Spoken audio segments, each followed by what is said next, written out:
Desde que surgiu a civilização e desde que os seres humanos puderam escrever a história, ficou evidente que uma das características da coletividade é a oposição, é a contrariedade, é estar contra.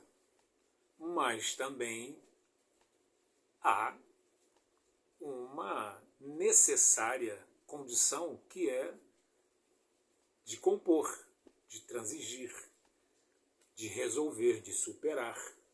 Caso contrário, viveríamos sempre no caos. Os países também têm opiniões contrárias entre si.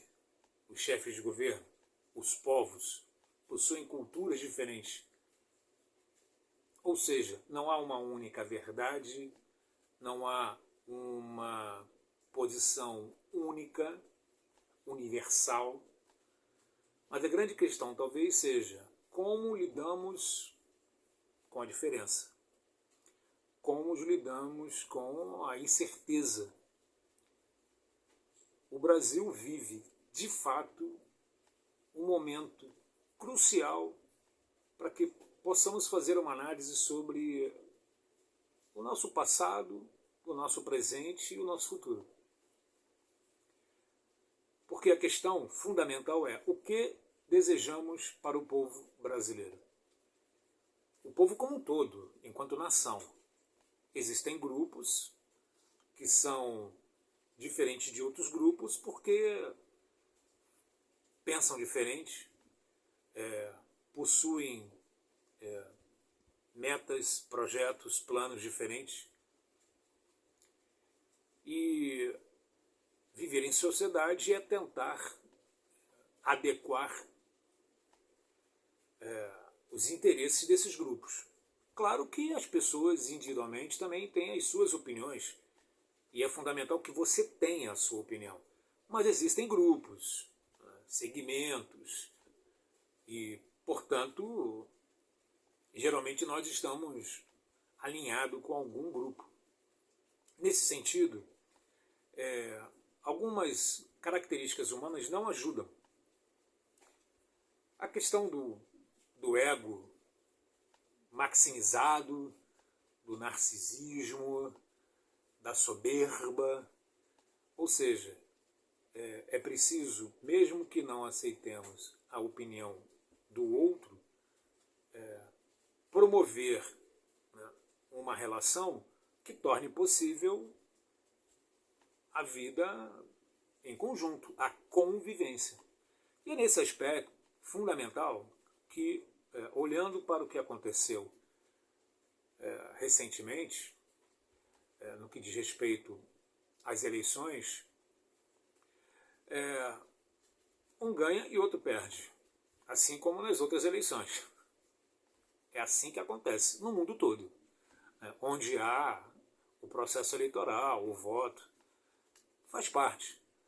Então, quando um grupo não aceita a derrota e faz questionamentos, enfrentando as opiniões da grande maioria dos outros, digamos então, das outras instituições, dos outros órgãos que confirmam a legitimidade do que aconteceu, esse grupo que não aceita ser contrariado no seu projeto, no seu desejo, precisa de fato levar um tempo para processar que num grupo onde a convivência, para que seja saudável, é preciso, em algum momento, aceitar uma realidade, esse grupo ele precisa superar esse seu sentimento que lhe consome a ponto de ter atitudes, inclusive, agressivas. E é nesse cenário que o povo brasileiro está caminhando,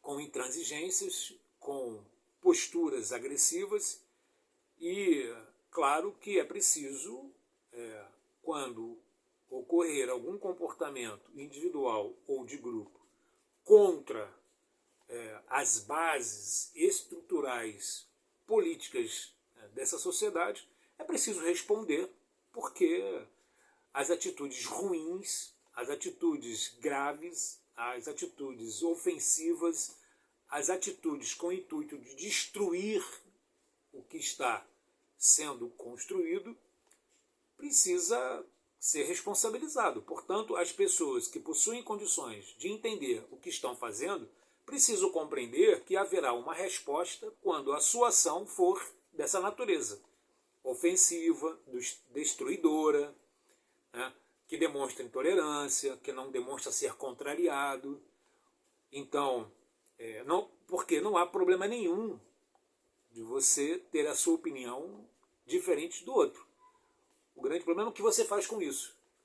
Transformar essa sua opinião como algo supremo, superior, acima de todos os outros, acima de todas as outras opiniões, é que passa a ser o mal para esse convívio. E nesse sentido, quando existem outras pessoas que agem da mesma forma, e portanto, forma-se um grupo que não aceita essa realidade, porque não aceitam ser contrariados em seu projeto, esse grupo precisa se adequar, precisa se enquadrar. E se houver atitudes ofensivas, violentas, ilícitas, criminosas, precisam ser responsabilizados. Faz parte do jogo.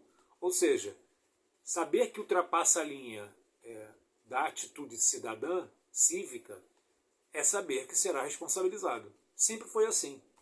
Agora, no passado recente ou no passado mais distante, sempre houve uma resposta para aquele que causava um distúrbio para o grupo. Por quê? Porque é preciso tentar ao máximo preservar as condições de convivência e, portanto, de sobrevivência também do grupo e do povo.